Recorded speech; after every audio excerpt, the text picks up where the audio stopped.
What's up, Duke fans? Welcome to another episode of Duke Blue Central. It's a fun one today, ladies and gents.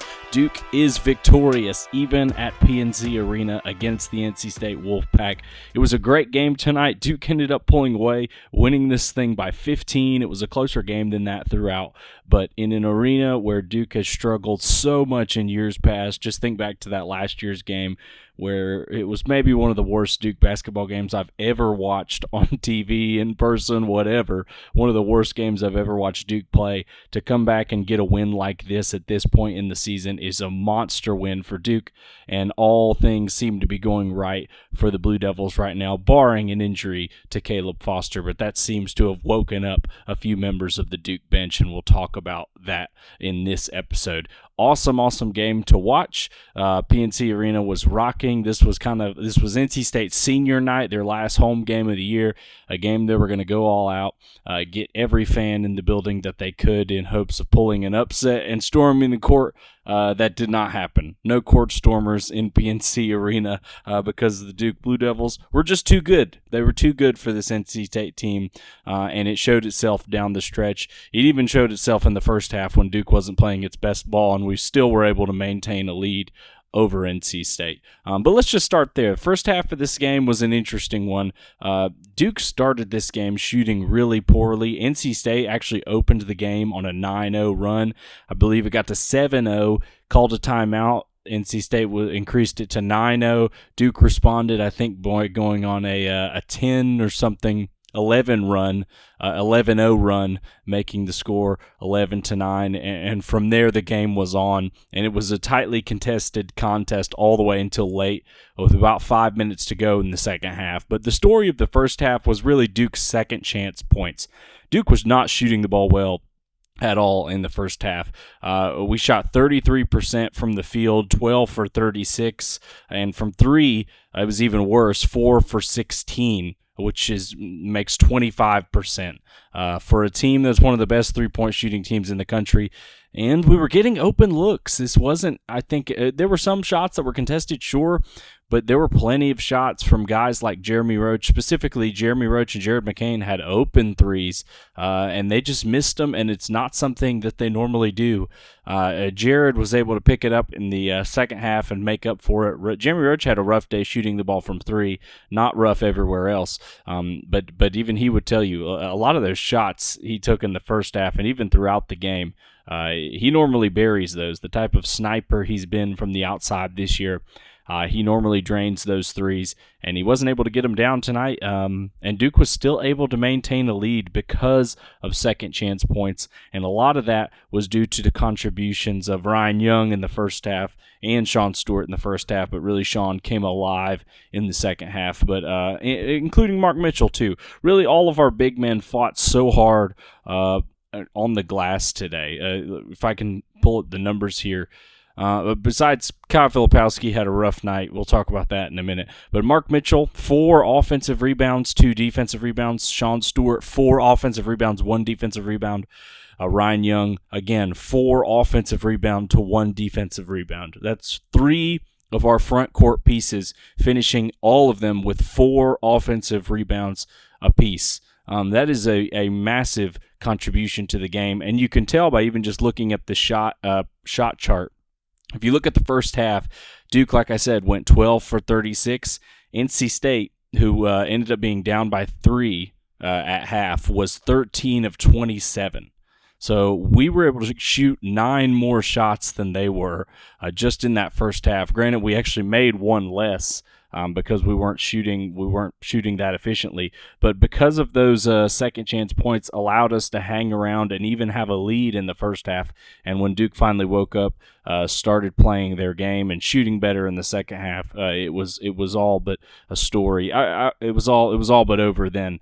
I was watching this game with some friends of mine, and I felt really good after halftime. Just I don't know how, as a Duke fan, you couldn't have felt all that great after halftime. I realized we didn't play the best half, but so many things had gone wrong for Duke. So many things had gone right for State, and we still had a lead. and a lead where, a guy hits a tough shot to even cut the lead to 3. It's a 5-point lead, really. Hits a tough shot to cut it to 3 at the buzzer. But I mean, this was a game in which Kyle Filipowski didn't even score in the first half. Think about how significant that is. It's a game where, especially in the first half 3-point percentage was 25%. If I would have told you in the first half, Flip is going to get into a little bit of early foul trouble, he's not going to play a substantial amount of minutes, we're going to shoot the ball poorly, 25% from the outside, 33% from the field, I don't think you would have told me Duke would have the lead at half. But, yeah, that's how it happened. And a big part of that was our effort on the glass. I mention this all the time, but the big talk offseason was how Duke was going to be able to rebound. And it's games like this that really put the fear of Duke not being able to rebound to rest. The guards have had to work so hard throughout this season on team rebounding, and that is just an infectious attitude that has infected this team. Everybody goes after rebounds, guards, bigs. There's not a lot of people just going back to play defense or even running back after a shot on the offensive side of the ball. Because this team does not have a traditional monster rebounding big, no disrespect to Flip, obviously, the whole team has had to learn how to get rebounds more effectively and more efficiently, and that's kind of showing its head here in the latter part of the season, where even though you look and it's like Duke size-wise is not, at least in the front court, is not as size-imposing as some of the other top teams in the nation, but we rebound just as well, or if not better than them, because of the training that this team has had all year. Everybody has had to be good at rebounding. It's not just one guy. We don't have a Lively or a Mark Williams that we know is going to get every rebound, every miss at the rim. The whole team has had to put in more effort for the boards this year, and that effort really shows dividends in a game like this where you're missing your shots. NC State, on the other hand, in the first half, and this was kind of a model for their whole game, but DJ Burns was pretty much their only consistent source of offense for the first half and even for the whole game. He finished the game with 27 points, 5 rebounds, even 4 assists. Did have 3 turnovers, but he also went 12 for 19 shooting. I think that's a night from him that they'll take. I do think letting him get the ball was part of Duke's defensive game plan. Now I'm sure, look, I mean, you never want a guy to drop 27 on you, but certainly as this game flowed, the coach, and you can even tell by the coaching staff and how we never really doubled DJ Burns in this game. And the times we did double, he was smart enough to pass it out for an easy basket, and we stopped doing that. And I think the coaching staff and even the players on Duke were, especially as the lead, as this game went along and Duke felt more comfortable about their lead and the way that they were playing, to me it was clear the strategy was we're going to let DJ Burns get his, but what we're not going to do is let DJ Horn get going from 3 and all these players just light it up from the outside. We're okay with Burns banging it down low, taking more time off the clock, and at max getting 2 points instead of sending doubles at him to kick out for wide open 3-point shooters. And I think that's something that they game planned before the game, and especially as the second half rolled on and Duke was able to get a lead and not look back after about 10 minutes left in the game, they were very okay with Burns just getting his and taking chances with him versus letting the ball get to these outside shooters, which can make a game a lot closer than it needs to be. And look, I mean, Burns, I believe they said on the broadcast, to be honest, I haven't kept up with it as much, has not had a great few games here for NC State. There's a world in which, if he misses a lot of these shots, he had a career night tonight, obviously. I think he passed his career high in scoring. Awesome game for him. But there's a world in which, he misses 2, 3, 4, 5 more of these shots, and Duke just runs away with this game. I mean, we still won by 15, but there's a gamble in which when you play like that and you say, okay, we're going to let one of their good players just get his, but but really make an effort that nobody else can get it going, which is exactly what happened. I mean, DJ Horn, I'd say NC State's second best player, finished with 8 points, 4 for 8 shooting. He only shot the ball 8 times, only shot 1 3, which is crazy for him. They were obviously focused on him and the other shooters of NC State and were, I think, maybe not fine is the right word, but okay with DJ Burns just banging it down low in the post, knowing that we have enough firepower on offense to offset anything he's going to do. And NC State's not going to be able to get back into this game by 3-point shooting. So I thought this was a well-coached game by Shire. I liked that strategy. I'm always a fan of sometimes, I guess the idea of thinking that sometimes star players are so good that they're going to get theirs and there's nothing you can do to stop it. So it's best to just stop the bleeding everywhere else on the court and just let the star get what they're going to get and just hope and know that you have the talent on the other side of the ball to offset that. I think oftentimes too many teams focus on doubling and just trying to shut down a star versus trying to just guard everyone else and forcing them to essentially go to the same guy every play on offense, which a team is never going to do. DJ Burns is going to get tired. NC State was never just going to give him the ball on every possession of the entire game. It felt like for a minute they were, and it was working. But I like that ideology of defense, of just knowing that good players are going to get buckets almost whether you double them or not. Now, yes, there are things you can do to slow guys down, of course, and if you think you can slow a great guy down and make the other guys beat you, that's a whole other ideology where you say, okay, you'll say you're playing Carolina, you say R.J. Davis is not going to beat us, Cormac Ryan, you're going to have to beat us, which is something Duke might run out there against Carolina. But in some instances, and I think it was perfect for this game, they, I think, had the mindset of, look, DJ Burns is a great player. He's going to get his. We're going to take our chance with him just making a bunch of shots. Hopefully he doesn't make them. He did make a lot of them tonight.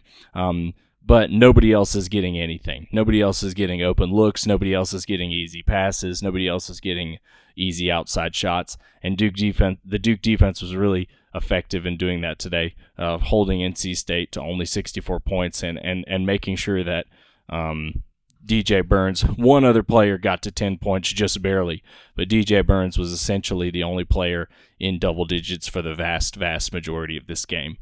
Second half, Duke came out immediately and the tone was set. Jeremy Roach stole the ball from the NC State point guard for an easy transition layup to stretch the lead to 5. That play really set the tone defensively for Duke, and I feel like Duke really fed off of their defense in the second half. They were able to force more turnovers. They ended this game with 6 steals from 5 different players. Really active on the defensive side of the ball today. As it was showcased against Virginia, I think Duke's defense is only getting better. Of course, it hurts with the absence of Foster, but guys are really stepping up. And the offense just flowed better in the second half. I don't have too much analysis there, but the fact is Duke was just making shots it normally makes in the second half, whereas it wasn't in the first. And Flip was finally able to get a decent stat line, a decent game going. He only shot the ball 6 times this game for 9 points, 2 rebounds, 2 assists. Then finished with one of the players with the steal as well. Very pedestrian stat line for Flip, but sometimes it's just not your night, and there's nothing wrong with that. He only played 22 minutes of this game, too. Sean Stewart actually had more minutes than Kyle Filipowski in this game. If you would have told any NC State fan Sean Stewart is going to get more minutes than Mark Mitchell and Kyle Filipowski, they would have felt really good about that. They did not tonight, and we'll talk about Sean in just a second. But the fact is that Duke was just hitting their shots in the second half where they weren't in the first. They finished in the second half shooting 20 for 32 shots compared to NC State's 14 for 29. Again, you can see the impact of second chance baskets there, second chance opportunities. We were able to get more shots than them, which typically is a good indication of which team is going to win the game. But that was 62%. We shot 33% from the field in the first half, 62% from the field in the second half, rounding out to 47%. This was actually NC State finished shooting 48%. From the field. They actually shot a better percentage than us, but we were able to just put up so many more shot opportunities, it didn't matter. 3-point percentage, the story was much of the same. We finished 5 for 14 in the second half, 35%, which is closer, I believe that's probably right at our season average as a team, but that brought our total percentage to 30% on the entire game, which is significantly lower than our average. But the second half, we shot like Duke normally shots, and that was enough to pull away. Jared McCain got it going. He didn't have a phenomenal first half, but once he saw the ball go through the basket a few times, he was money. Pulled up in with some transition threes. Jared McCain was Jared McCain tonight. Now, let's move on to some player highlights here. There are some specific guys I feel like have to be shouted out in this performance, and I got 4 guys to list. Those guys are Sean Stewart, Jared McCain, Jeremy Roach, and Tyrese Proctor. Let's start with Tyrese Proctor. I've been heaping a lot of praise on Tyrese Proctor over these last few games, and it's not going to stop tonight. Proctor had an awesome game, I thought. Shot 4 for 10, maybe not his best shooting split, but he was 3 for 8 on threes. You'll take that from him, and he shot it confidently. There were times he was even farther away from the basket, but his shot just looks so good. I feel like it's going in every time it leaves his hands. But as a facilitator, he was excellent tonight. Finished with a team-high 4 assists, 1 steal, and played excellent defense on Horn for NC State and the other NC State guards, not letting them get anything easy, any open outside threes from the perimeter. That's something Proctor has done so well in his career at Duke and doesn't get enough credit for. Even still, people talk about it. I still don't think he gets enough credit for his defensive prowess out there. He's had a few games where he's lapsed this year where you wouldn't expect. But, man, this game, what a great game for Tyrese. He also played 40 minutes in this game. I don't know if this is exact. This is ACC Network's box score. Sometimes they can, round up or down depending on how close they are. But he's reading as a 40-minute participant, and I don't remember him sitting down a lot. And that's awesome for him, and he looked to have energy at the end of the game. I think he's a kid who could play 40 minutes easy. I actually think depth, I don't want to say depth is overrated, but I think when you get the talent that Duke has, these guys are going to be in the NBA in a few years and play more minutes than they do at college. I have no fear about running some of these guys out for 35 minutes plus a game. Coach K was notorious for that. I mean, we'd get to the tournament and have 7 guys at most. Some years it was 6. It was there was 1 sub coming off the bench, and that was it. You were in. I've always liked having your best players on the court at all times and just training them so that they don't get tired. Duke's always been good at that, and Tyrese didn't look tired at all today. Great game from him, and he just continues his awesome kind of rebound from the middle of the year where it felt like he was getting lost a little bit on the team. Man, this team just looks so much better when Tyrese is facilitating like he did tonight and is aggressive like he did tonight.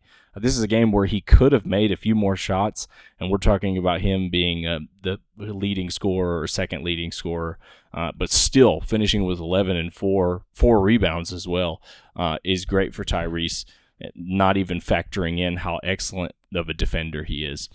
Second guy, let's talk about Jared McCain. Jared McCain, like I said, picked it up really in the second half. He was another guy, played a lot of minutes, 34 minutes, shot 6 for 14, great. Ended up shooting 3 for 9 from 3, made a lot of those in the second half, maybe all of those in the second half. 5 rebounds, again, just don't know how he gets that many rebounds, his size, but he does. Not too much to say here about this Jared performance.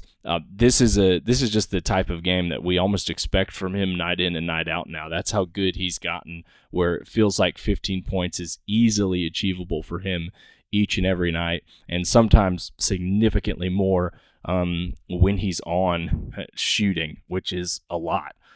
So great for Jared. Next guy I want to talk about, well, let's see. Let's do probably who I think is the player of the game of this game is Jeremy Roach. As much as I'm going to talk about the bench contribution here in a minute, Jeremy Roach I still think was the player of this game.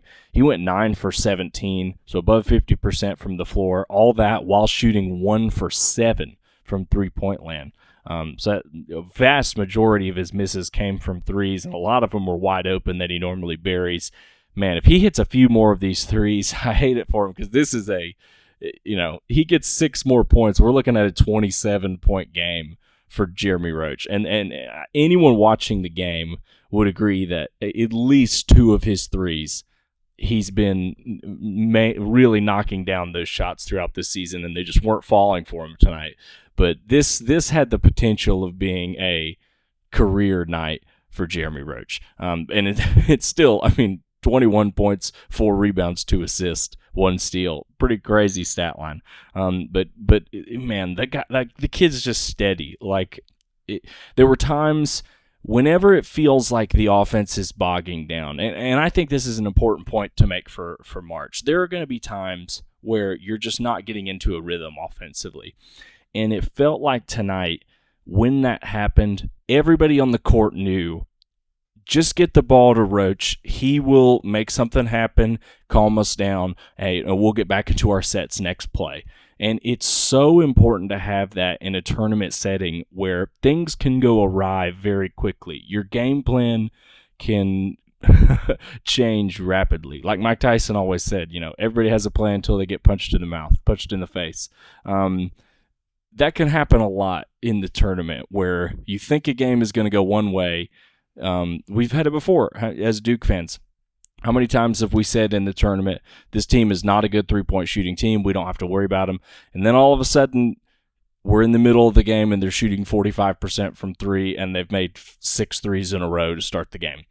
When things go awry in the tournament, it's important to have that steady captain that knows where to be, knows his spots he can shoot from, knows where he can get fouled, and Jeremy Roach is that guy. And just at the end of games, there's no one else I want the ball. That's who I want with the ball. If we're taking a shot, anything, I trust Jeremy in that moment. There are a lot of guys I trust on this team. It doesn't have to be him. But just, if he's done it over and over again. We're down 1 in a tournament game. What play do I want? I'm going to be like 9 times out of 10. I'm calling a Jeremy Roach. Jeremy Roach, top of the key. Kyle Filipowski, high ball screen, and just trust Jeremy with whatever the rest happens. We did that a ton last year, and it worked really effectively for us. He's a great decision maker. He's a tough shot maker down low. He can get to the free throw line, and he makes free throws. And this year he's added the outside shot. Great game from Jeremy Roach tonight. And the last guy I want to talk about is close to being the player of the game, man. He may be the most important player of this game is Sean Stewart. Sean Stewart played 26 minutes tonight. Again, that was more than Flip and Mark Mitchell. Went 5 for 7 from the field, had 5 rebounds, 2 assists, 3 blocked shots, and 2 steals. Finished again with 12 points. Awesome game from Sean Stewart. Easily Sean Stewart's best and most effective game on the season. We've seen glimpses of what he can be. Tonight was a deeper glimpse as this is the Sean Stewart we will expect to have next year. I think Sean will come back, but this is the Sean Stewart we can expect to see once he reaches that potential on a night in and night out basis. A monster rebounder, still finished with 4 fouls, so clean that up a little bit, but just a monster rebounder. And tonight, his makes were not just dunks. I don't even know if he had a dunk tonight. Maybe he did, but a lot of his shots were floaters in the lane. He had one that was kind of a little fade, like a hook fade shot off the backboard, I believe. He was making more difficult shots tonight, and he even cleaned it up at the free throw line, going 2 for 3, which is a good mark for him. His offense was on display tonight like it hasn't been in any game of the season thus far, and this is such an important sign for Duke going forward. You know, everybody was talking about Duke's lack of depth, maybe even before Caleb Foster was injured, but after, that's maybe been the biggest talking point I've seen on Twitter and things like that for what should you be worried about Duke come tournament time. It's the depth, and tonight, man, the depth was there in abundance. With the amount, Sean played more minutes than two of our starters. TJ Power gave us another decent 11 minutes. He did miss some shots tonight. If he makes some more shots, we're talking about him better. But still, again, played a good defensive game. Shout out to TJ Power. Ryan Young played some critical minutes in the first half for us. He's a guy I'm not going to talk about as much as I probably should tonight. There were times in the first half he had to come in for Flip. He ended up with 5 rebounds, 4 of them offensive. Ryan Young was insane for us tonight.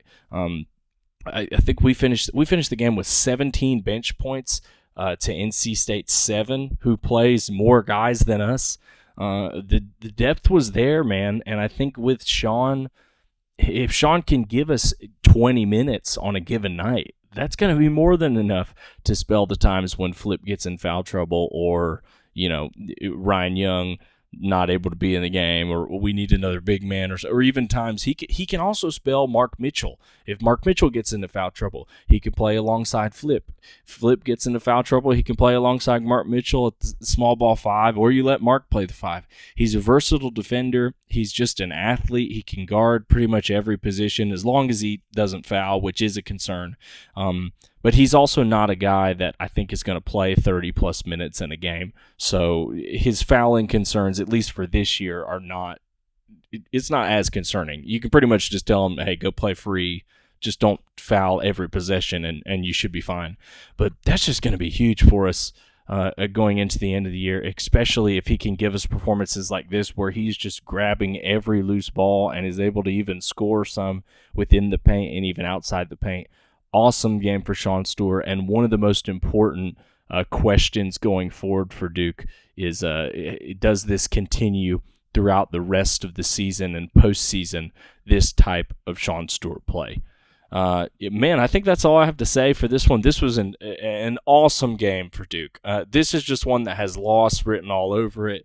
It's a game at NC State, a place where you historically play really bad, and it's right before a Carolina game. I know it's not until Saturday, so we've got some time to prepare. But, man, these are just the type of games that you can lose as a college program, and Duke didn't. It was a closer game than maybe the final score appeared. Last 4 minutes, with the help of some steals, Duke was able to extend the lead to 10 points and then even extended it more to 15 and was able to hold on to that throughout the duration of the last 5 or so minutes of the game. But awesome game for Duke. And we all know what's coming. It's Carolina, and then we're in win or go home territory. ACC tournament's not as serious. You want to get some good wins there. I'd say at least make the championship game to feel really good about your seeding and everything. And then after that, it's go time. That's when the real season starts. That's when the real expectations start to mount for this Duke team. And Duke feels ready. I mean, despite Caleb Foster being injured, I hope that, the way it looks, it really feels unlikely that we'll get him back even for the ACC tournament or even the first few games of the NCAA tournament. I don't know if we see Caleb Foster suit up again this year for Duke. Hoping I'm wrong. If we can get him back and kind of insert him at this point, I think Proctor has earned his keep as a starting player, especially going into the tournament where experience really, really matters. But, man, if we can get Foster back on the bench, coming off of the bench to play with this kind of second unit with guys playing as well, like TJ Power and Sean Stewart and Ryan Young, who's had great games in the past, the bench even gets deeper for Duke. Great game, awesome game. Always good to get a win against NC State, especially at PNC, where Duke has just had such a tough history. I don't know when the last time we've won. It just felt like such a long time. I think it was mainly because last year's loss just felt so awful. It was like one of the worst Duke games I've ever seen in my life, and it left a bad taste in my mouth all the way up until this year, where I was kind of chalking this game up as a loss already, just to be very honest with you. But yeah, pleasantly, not surprised, but I'm pleased at the result tonight, and it was a great time watching. Thank you so much, each and every one of you, for listening. Appreciate you. We're going to be back, of course, after the Carolina game, and then, man, we should really be able to break down ACC tournament predictions and where we're going to go from there, and it won't be long before we're talking about what seed and what region and how we feel about Duke going into the NCAA tournament. Season's coming to an end very rapidly. Let's enjoy this last game of the regular season and hopefully end it with a win at Cameron versus the North Carolina Tar Heels. It's been great. Thanks to each and every one of you. Go Blue Devils.